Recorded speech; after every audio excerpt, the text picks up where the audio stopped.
We're back now at 11:41, continuing coverage of our big story this week. This morning, we now know the two people shot and killed at Abundant Life Christian School in Madison. 14-year-old Ruby Vergara, a freshman, and 42-year-old teacher Aaron West. Police say the shooter was 15-year-old Natalie Rupnow. She died from a self-inflicted gunshot wound. Joining me now is Madison Police Chief Sean Barnes. Chief, thank you so much for your time during a busy and difficult week. We've got a lot to get to, so let's just start with this. 3 days after this shooting, have you been able to determine why this 15-year-old girl did this?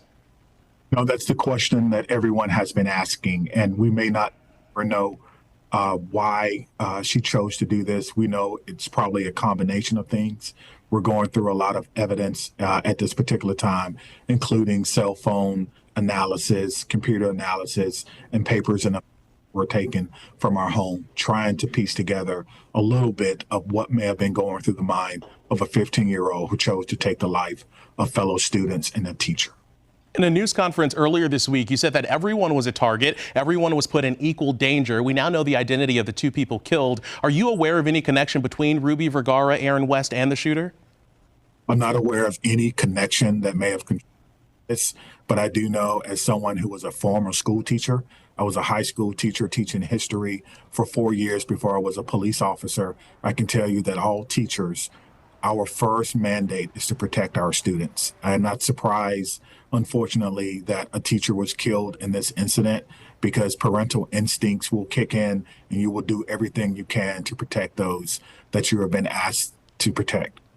We know a teacher and 5 other students were hurt, 2 of those students critically. Do you have any update on their injuries this morning? I do not have any updates on their injuries. I know that they are currently in stable condition, have not received any. Their condition have changed. We do know that the shooter was in contact with a California man. He told FBI agents that he had a plan to arm himself and attack a government building. What do you know about that? Was that there in Madison, the government building that he's referring to? It was not. It's my understanding that he lives in San Diego, California. I was briefed on this late last night from some of our friends in the FBI. They're still trying to determine if this story is indeed credible and what other connections it may have, not only in our country, but in other countries. So do you know of a relationship between that man in California and the 15-year-old Natalie Rupnow? Was there any type of relationship there? I don't think there was a physical relationship with he being in California and her being in Madison. But, you know, we live in a interconnected world based on social media. And so the concept of relationship really means something different than when I was 15-year-old today. So we're working to determine what that relationship means, if it was indeed a relationship.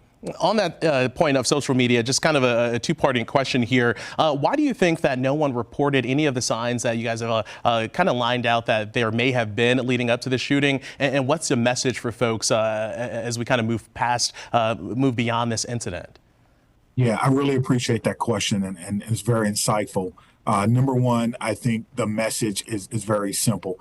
We have to monitor the social media activity of our children. We have to be involved what our community and our students are involved in. The message is very, very clear.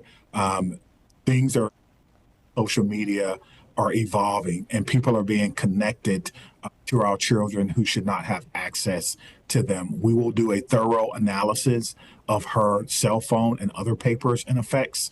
And my hope is that at some point, when this is all over, we can turn that over to the FBI's Behavioral Analysis Unit, a unit that I had an opportunity to tour during my time at the FBI National Academy for Police. And hopefully we can develop some things and warning signs for other people. But don't ignore these signs. One thing is important. Sometimes we wait for a collective group of information to say that something is wrong, but it could be your child or someone is speaking to someone online or gaming that they don't know. You should know exactly what's going on with your children, so that our job is to protect them, we're not just trying to keep them from having fun and being on this social connected world, but we do have to protect them, and we have to know what's going on with them. Chief Barnes, I really do appreciate your time during this difficult and busy week. Thank you so much for joining us. 12 News is your source for information on this shooting. You can watch our in-depth reporting from the past 3 days, including the vigil for the victims and the clues that investigators are focusing on. Make sure you have the 12 News app downloaded. It is free in your phone or tablet's app store.